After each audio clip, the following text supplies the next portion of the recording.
वंदे मातरम. सर्व शिक्षक मित्रांना नमस्कार. टीईटी 2025 साठीचं जे नोटिफिकेशन आलेलं आहे त्या नोटिफिकेशनच्या संदर्भामध्ये त्रोटक माहिती जी आहे ती माहिती आपल्यापर्यंत पोहोचवण्यासाठी हा जो व्हिडिओ आहे हा व्हिडिओ बनवत आहे. डायरेक्ट आपण त्या ठिकाणी टीईटीचं नोटिफिकेशन जे आहे त्या नोटिफिकेशनकडे त्या ठिकाणी जायचा प्रयत्न करू. महाराष्ट्र राज्य परीक्षा परिषद, Maharashtra state council of education MSCE Pune यांच्या मार्फत टीईटीची एक्झाम जी आहे ती एक्झाम कंडक्ट केली जाते. MSCE पुणे यांच्या मार्फत ही परीक्षा जी आहे ती परीक्षा कंडक्ट केली जात असते. हा नोटिफिकेशन जे आहे हे नोटिफिकेशन 11/9/2025 ला आलेलं आहे. लक्षात घ्या, मागच्या व्हिडिओमध्ये मी तुम्हाला असं सांगितलेलं होतं की सुप्रीम कोर्टाचा जो निकाल आहे तो सुप्रीम कोर्टाचा टीईटीच्या संदर्भातला निकाल आला होता 1 सप्टेंबरला, 1 सप्टेंबर 2025 ला, आणि त्यानंतर 11 सप्टेंबर 2025 ला महाराष्ट्र शासनानं म्हणजे महाराष्ट्र राज्य परीक्षा परिषदेनं नोटिफिकेशन जे आहे ते नोटिफिकेशन जारी केलेलं आहे.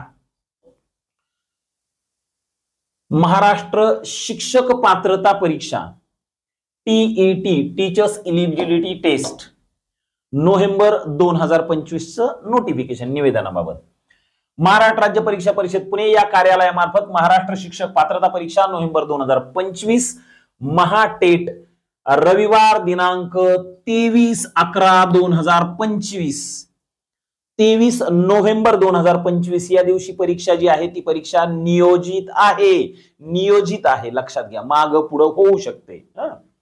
परीक्षा म्हणजे आपण केंद्र प्रमुख भरतीच्या परीक्षेच्या संदर्भामध्ये 2023 साली परीक्षा आली होती.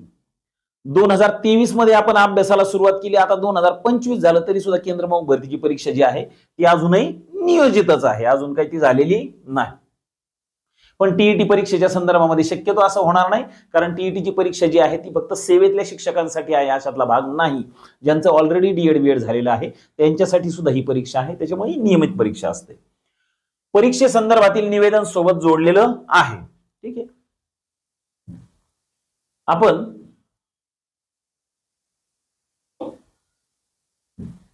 थोडस या प्रसिद्धी निवेदनाकडे त्या ठिकाणी जाऊ.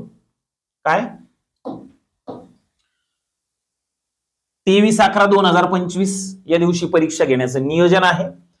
याच्या संदर्भातली डिटेल माहिती जी आहे ती डिटेल सगळी माहिती mahatet.in ही संकेतस्थळ म्हणजे वेबसाईट जी आहे या वेबसाईटवर त्या ठिकाणी तुम्हाला पाहायला मिळेल.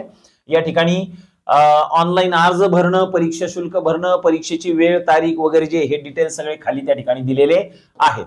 याचे फॉर्म भरायला सुरुवात जी आहे ती कधी झालेली आहे तर 15 सप्टेंबर पासून 15 सप्टेंबर 2025 या दिवसापासून फॉर्म भरायला सुरुवात झालेली आहे. कार्यवाहीचे टप्पे या ठिकाणी दिलेले आहेत ते थोडेसे समजून घ्या. ऑनलाईन आवेदन पत्र व परीक्षा शुल्क भरण्याचा कालावधी जो आहे तो आहे 15 सप्टेंबर 2025 पासून 3 ऑक्टोबर 2025 पर्यंत. 15 सप्टेंबर पासून 3 ऑक्टोबर पर्यंत फॉर्म भरण्याची मुदत आहे.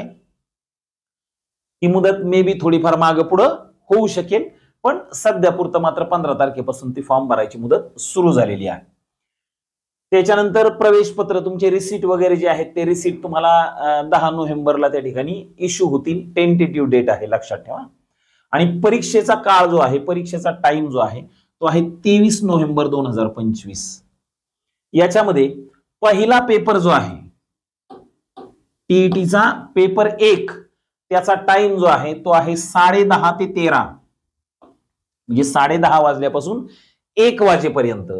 आणि पेपर दुसरा जो आहे हा सेकंड पेपर, हा सेकंड पेपर त्या ठिकाणी 14:30 ते 17 वाजेपर्यंत.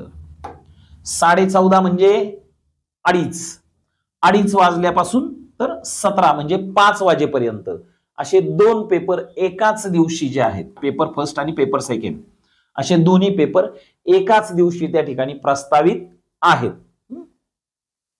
खाली स्पेशल स्टेटमेंट दिलेलं आहे.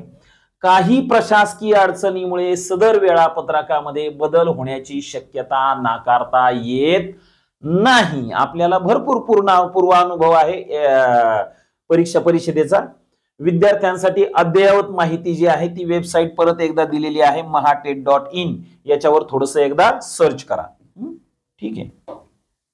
नेक्स्ट, आता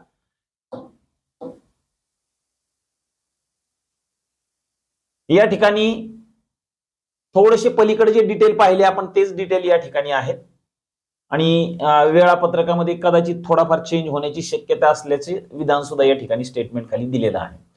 परीक्षेविषयी सर्व जसे आवेदन पत्र भरणं, परीक्षा शुल्क, शैक्षणिक आणि व्यावसायिक अर्हता, अभ्यासक्रम, प्रश्नपत्रिका, मूल्यमापन व निकाल याविषयक सविस्तर माहितीसाठी वेबसाईट लक्षात ठेवा mahatet.in, याच्यावर ते सगळं उपलब्ध आहे.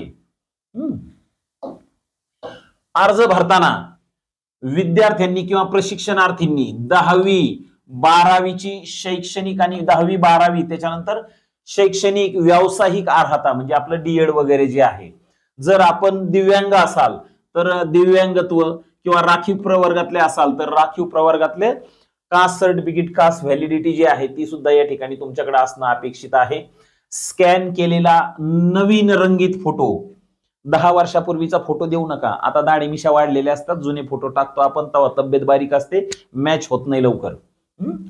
स्कॅन केलेली स्वाक्षरी आणि त्याच्यानंतर स्वयं घोषणापत्र जे आहे ते स्वयं घोषणापत्र असते, 3 पोरापेक्षा जादा पोरं नाही वगैरे भरपूर असे ते स्वयं घोषणापत्र जे आहे ते घोषणापत्र या ठिकाणी स्वतःचं ओळखपत्र हे सगळं ऑनलाईन आवेदन भरताना तुमच्या सोबत असणं अपेक्षित आहे, एवढं लक्षात ठेवा. सदर परीक्षेतील प्रविष्ट होऊ इच्छिणाऱ्या विद्यार्थ्यांशी संपर्क ईमेल SMS सुविधेद्वारे होऊ शकतो. डायरेक्ट जाऊन तिथं कोणाला भेटायची गरज नाही, काही याच्यात होईल का नाही होईल काही कुटाणा करायची गरज नाही आहे, लक्षात ठेवा. ठीक आहे. सदर जाहिरातीनुसार उमेदवारांना केवळ ऑनलाईन पद्धतीने अर्ज भरता येणार आहे, ऑफलाईन पद्धतीने कुठेही अर्जाची सोय त्या ठिकाणी ठेवलेली नाही. ऑफलाईन पद्धतीचे अर्ज कुठेही स्वीकारले जाणार नाही. परीक्षेसाठीचं शुल्क जे आहे ते ऑनलाईन बँकिंग, क्रेडिट कार्ड वगैरे या पद्धतीनेच त्या ठिकाणी भरता येईल, ते आपल्याला सगळं माहिती आहे. अर्ज स्वीकारण्याच्या अंतिम दिनांकापर्यंत परीक्षा शुल्क ऑनलाईन रित्या स्वीकारले जाईल. विविध पद्धतीने अर्ज सादर केल्यानंतर परीक्षा शुल्क भरल्याशिवाय अर्ज विचारात घेतला जाणार नाही. फक्त फॉर्म माझा सबमिट झालेला आहे मग काय पैसे नाही भरायचे, पैसे भरायचे राहिले तर राहिले भाऊ, तर तसं जमणार नाही. ऑनलाईन आवेदनापत्रासोबत कोणत्याही कागदपत्रांच्या प्रती वगैरे जोडणे, ऑनलाईन फॉर्म असतं त्याच्यामुळे त्याच्याबरोबर बाकीचे काही कागदपत्र जोडण्याची गरज नाही. ज्यावेळेस तुमचं नंतर सिलेक्शन वगैरे होतं आणि ज्यावेळेस तुम्ही इन सर्व्हिस मध्ये असता किंवा त्यावेळेस तुमचं डॉक्युमेंट व्हेरिफिकेशन वगैरे जे आहे ते डॉक्युमेंट व्हेरिफिकेशन होत असतं. आपलं डॉक्युमेंट व्हेरिफिकेशन अगोदरच झालेलं आहे. मूळ प्रमाणपत्राच्या पडताळणीचा अधीन राहून उमेदवारांना परीक्षेस तात्पुरता प्रवेश दिला जाईल आणि निकाल घोषित केला जाईल. ओके, ठीक आहे. याच्यामध्ये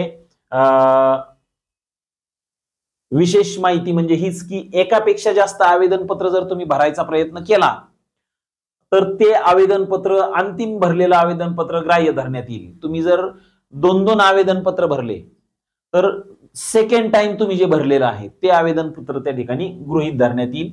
अगोदरचं आवेदन पत्र जे आहे त्याचं शुल्क परत केलं जाणार नाही, लक्षात ठेवा. शुल्कही परत होणार नाही आणि आवेदन पत्र सुद्धा त्या ठिकाणी पहिलं रद्द होईल. शिक्षक पात्रता परीक्षा 2019-2018 या परीक्षेतील गैरप्रकाराबाबत अनुक्रमे ते गुन्हा रजिस्टर वगैरे तो सायबर पोलीस स्टेशन पुणे शहर पुणे यांच्याकडे गुन्हा दाखल झालेला आहे. गैरप्रकारामुळे दाखल झालेल्या गुन्ह्याच्या अनुषंगाने गैरप्रकारामध्ये समाविष्ट उमेदवारांची संपादणूक रद्द करणे व यापुढे घेण्यात येणाऱ्या शिक्षक पात्रता परीक्षेसाठी कायमस्वरूपी प्रतिबंधित करणं, बॅन करणं, शास्ती निश्चित करून या कार्यालयाच्या आधी XYZ असं ते सगळे डिटेल्स आहे. त्याच्यामुळे कुठे काही करायचा प्रयत्न करू नका. सगळ्यात सोपी गोष्ट असते अभ्यास करणं, अभ्यास करणे, पेपर देणे. याच्यामध्ये अवघड काही नाही. हार्डली 8वी पर्यंतचा सिलेबस आहे. आपण शिक्षक आहोत त्याच्यामुळे 8वी पर्यंतचा सिलेबस आपण सहजासहजी त्या ठिकाणी क्रॅक करू शकतो. ठीक आहे. हेल्पलाईन नंबर डिटेल या ठिकाणी दिलेले आहेत आणि स्पेशली या ठिकाणी 2 वेबसाईट ज्या आहेत त्या 2 वेबसाईट आपल्याला दिलेल्या आहेत. www.mscpune.in आणि mahatet.in हे जे 2 संकेतस्थळ आहेत, वेबसाईट आहेत, याच्यावर डिटेल माहिती जी आहे ती या परीक्षेच्या संदर्भातली उपलब्ध आहे. 15 तारखेपासून फॉर्म भरायला सुरुवात झालेली आहे. 3 ऑक्टोबर पर्यंत फॉर्म भरण्याची मुदत आहे आणि परीक्षेची डेट जी आहे ती परीक्षेची डेट सुद्धा या ठिकाणी आपल्याला दिलेली आहे. किती? 23 नोव्हेंबर ना. परीक्षेची डेट जी आहे ती आहे 23 नोव्हेंबर. ओके, ठीक आहे. हे नोटिफिकेशन जे आहे या वर्षीचं ते नोटिफिकेशन आपल्या समोर प्रेझेंट करणं एवढाच या व्हिडिओचा उद्देश होता.